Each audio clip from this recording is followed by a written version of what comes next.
खुद से हार जाऊं वो अलग बात है, खुद से हार जाऊं वो अलग बात है, वरना झुकने वाला मैं इंसान नहीं क्योंकि रुकने वाला मैं इंसान नहीं। कह दो मुसीबतों से कि बदल दे अपनी राह, कह दो मुसीबतों से कि बदल दे अपनी राह, क्योंकि रुकने वाला मैं इंसान नहीं क्योंकि रुकने वाला मैं इंसान नहीं। नमस्कार दोस्तों, आप सभी का हमारे इस यूट्यूब चैनल पर स्वागत है।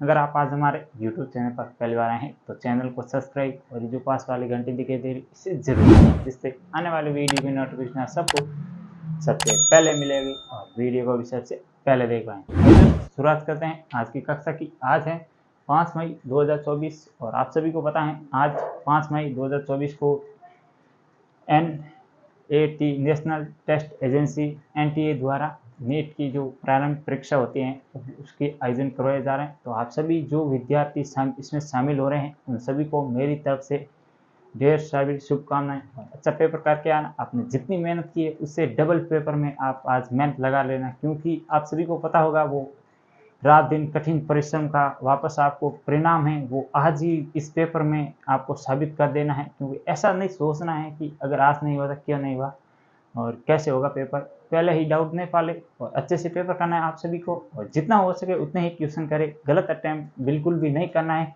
अगर आपको नहीं आ रहा है तो उसको भी रिस्क ना ले, और अगर आपको 50-50 हो रहा है फिर भी तो ले सकते हैं, वरना आप ज़्यादा से ज़्यादा सही करने की कोशिश करें और अपने बेहतर जो नंबर प्राप्त करें और अपने जो भविष्य में जो डॉक्टर का सपना रहेगा उसे पूर्ण जरूर करें। तो ये भी आप सभी को ध्यान से अगेन एक बार फिर आपको जो भी विद्यार्थी इसमें शामिल हो रहे हैं उन सभी की जो एग्जाम लेवल जीके के परिवार की ओर से ढेर सारी शुभकामनाएं, बेस्ट ऑफ लक।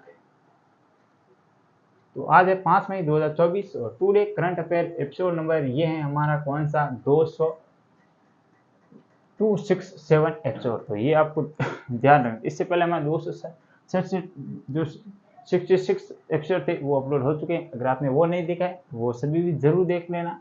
और इसके अलावा इस वीडियो के अंदर मैं आपको विश्व भारत पर राजस्थान और प्लस में इसमें आप सभी को स्टैटिक जीके होता है वो भी कवर कराने वाला, तो वीडियो अंत तक जरूर देखना है। और जो भी इंपॉर्टेंट क्वेश्चन होंगे वो मैं आपको शामिल करने वाला हूँ, तो आपको वीडियो अंत तक जरूर देखना है।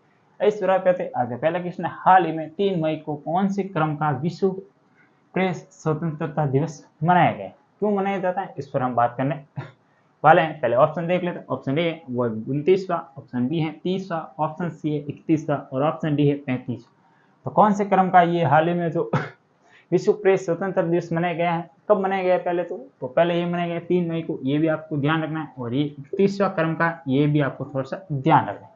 अब विश्व प्रेस स्वतंत्रता दिवस जिसे वर्ल्ड प्रेस फ्रीडम इंडेक्स कहते हैं, इसके एक सूचकांक जारी किया जाता है जिसमें 2023 में भारत की रैंक कौन सी है सूचकांक में, तो वो है 161। ये भी आपको थोड़ा सा ध्यान रखना है। और पहले स्थान पर कौन सा है, तो वो है स्वीडन इसमें पहले स्थान पर है। और इसके अलावा ये कब से शुरुआत हुई थी, प्रथम बार कहाँ तक मनाया गया और शुरुआत कब हुई थी, तो ये हुई थी 3 मई और 1961 को। तो ये भी आपको थोड़ा सा ध्यान रखना, 3 मई 1961 को इसकी शुरुआत हुई है। और इसके अलावा ये प्रथम बार कहाँ पर मनाया गया, तो ये प्रथम बार मनाया गया था, वो मनाया था आपके नामीबिया की राजधानी का नाम क्या है वो आपको कमेंट बॉक्स में बताना है। तो वहाँ पर ये मनाया गया है। और इसके अंदर भारत में भारतीय रैंक कौन सी है, तो वो मैंने आपको बता दिया। प्रथम स्थान पर कौन है वो मैंने आपको बता दिया।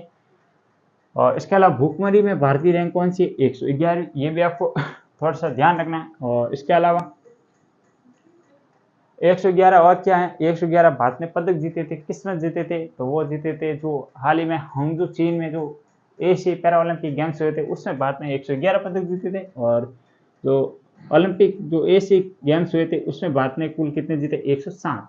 तो पैरा में कितने जीते थे, 11, और ऐसे कितने जीते, तो वो जीते 7। तो ये भी आपको थोड़ा सा ध्यान रखना है। और इसके अलावा ये मैंने बता दिया है 3 मई।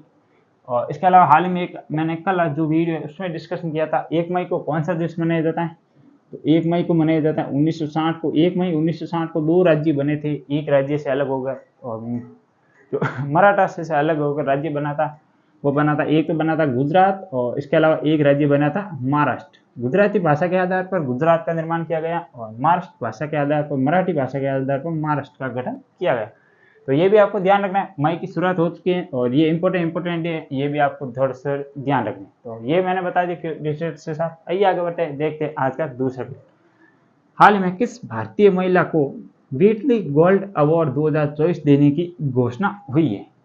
ऑप्शन ए है वह फाल्गुन नायर, ऑप्शन बी है पूर्णिमा देवी, ऑप्शन सी है जयललिता और इसके अलावा ऑप्शन जो डी है वो है आलिया भट्ट। तो किसे हाल ही में कौन सा पुरुष व्हिटली गोल्डन अवार्ड, इसे क्या कहते हैं, इसे ग्रीन ऑस्कर भी कहते हैं, ग्रीन ऑस्कर भी कहते हैं। तो किसे देने की घोषणा की गई है? तो ये कही गई है पूर्णिमा देवी को। और पूर्णिमा देवी कहाँ से इनका संबंध है? इनका संबंध है वो है असम से। तो ये भी आपको ध्यान रखना है। और इसके अलावा ये इन्हें अब दूसरी बार दिया जा रहा है। कौन से क्रम में दूसरी बार दिया जा रहा है? पहले, इससे पहले 2017 में दिया गया था और अब 2024 के अंदर देने का क्या कारण है? दोनों में एक ही कारण है कि ये जो असम है ये पर्यावरण से संबंधित है, पहले तो ये ध्यान रखना। और असम में एक जो राज्य पक्षी है जिसका नाम क्या? हरगिला। तो हरगिला को ये बचा रही है इसके लिए। और इसके अलावा एक शायद तक 2 अक्टूबर हो सकता है, 2 अक्टूबर को हरगिला दिवस भी मनाया जाता है। और इनकी संख्या बिल्कुल कम बची है, लगभग 700 लगभग है। तो इस कारण पूरे राज्य में ये इसको बचाने में लगी हुई हैं। तो इस कारण ये इनको अवार्ड दिया गया है व्हिटली गोल्डन अवार्ड 2024। तो ये भी इंपॉर्टेंट है, थोड़ा सा ध्यान रखना है। अब थोड़ा सा असम राज्य है तो उसके बारे में भी थोड़ी सी बात कर लेते हैं। तो असम की राजधानी है वो है दिसपुर। तो ये भी आपको ध्यान रखना है। और इसके अलावा असम जो गुवाहाटी हाईकोर्ट है उनके मुख्य न्यायाधीश कौन है वो आप मुझे कमेंट बॉक्स में बताना है। और इसका विजय बिश्नोई है या कोई अन्य है ये मुझे बताना है।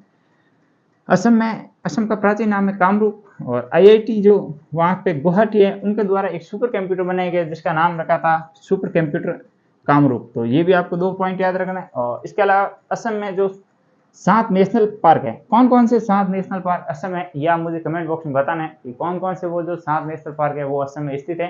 क्रम भी बता देना या ऐसे भी बता सकते हो। और इसके अलावा वर्तमान में कौन है? हेमंत बिस्वा सोरेन वर्तमान में असम के CM, ये भी आपको ध्यान रखना है। और असम के जो कौन है वहाँ पर गवर्नर जनरल तो असम में है वो है राजस्थान के पहले वो मतलब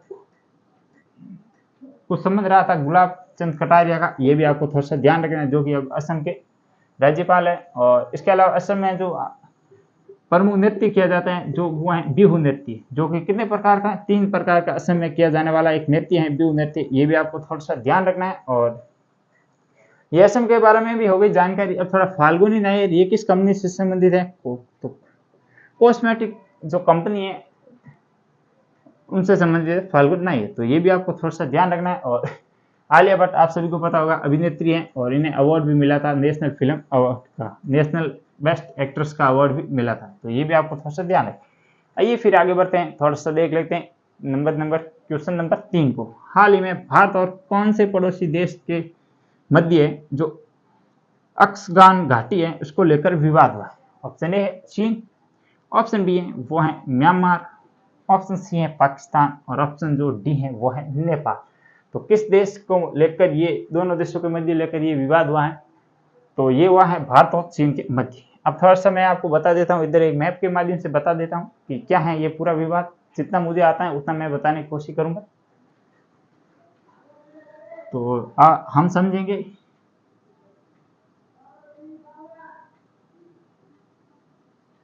ये मान लो इंडिया का मैप है,